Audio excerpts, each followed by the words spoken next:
Thanks for staying with us. Female lawmakers are required to play critical roles, which includes influencing legislations that will ensure active women's participation in politics and governance. This was revealed at a roundtable workshop in Lagos. Kemi Folademo reports.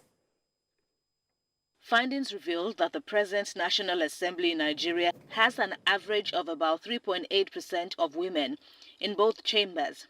3 females out of the 108 senators and 15 women out of 360 members of the House of Representatives. With at least 990 state assembly seats across the 36 states of the Federation, only 48 female lawmakers out of the 1,019 female candidates at the 2023 elections were elected.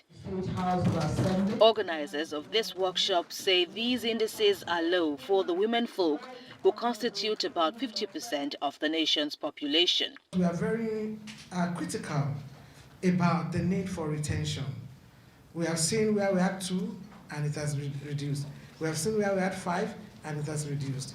We have seen where we had 7 and we have 1. We have seen in about 9 houses of assemblies. We recognize that gender parity is not just a matter of fairness, it's a matter of necessity. Nigeria trails behind her peers and has failed to match gains elsewhere on the continent.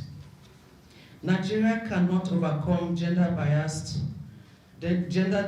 discrimination and inequality if women's political voice remains marginalized. 25 female state lawmakers are here not just to celebrate their wins, but to consolidate on their gains.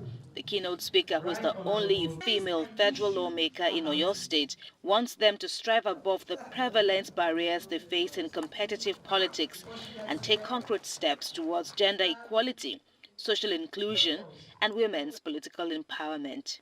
We must utilize our platforms as parliamentarians to promote gender and social inclusion beyond our legislative frameworks by actively engaging with civil society organizations, community leaders, and grassroots movements. As we embark on this journey towards gender and social inclusion, let us be mindful of the challenges that women face and be true to the cause. I am appealing because the UN Women, you are our great hope. And to speak to your colleagues in the international organization space for them to develop strategies to assist us. This initial perception is quite critical.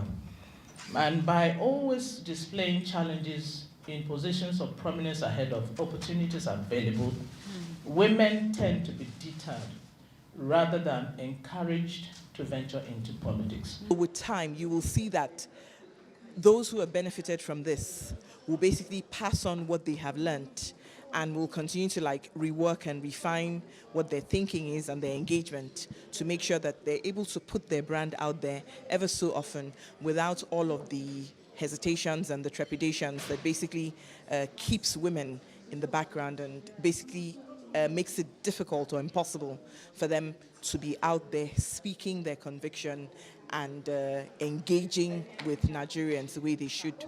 The Party also addresses concerns on the inclusion of women in appointive positions at the state and federal levels.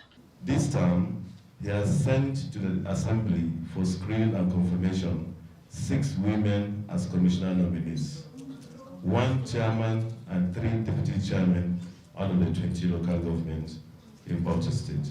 And we say that this figure is not encouraging, but considering the culture and tradition of Bauchi, one of the core northern states, the governor deserves commendation. It's not about whether we don't have women who have quality. It's not about we don't have the numbers. If we have all this, then you ask, what is wrong? Patriarchy. Simple. That's what it is.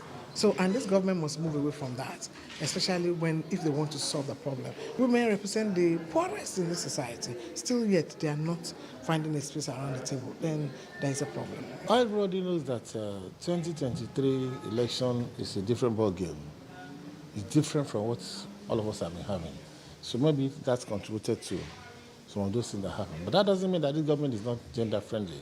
We are talking in terms of ministerial. What about other appointments that women are already and more that will still be coming? So you don't judge a government by ministerial list alone. You look at other aspects.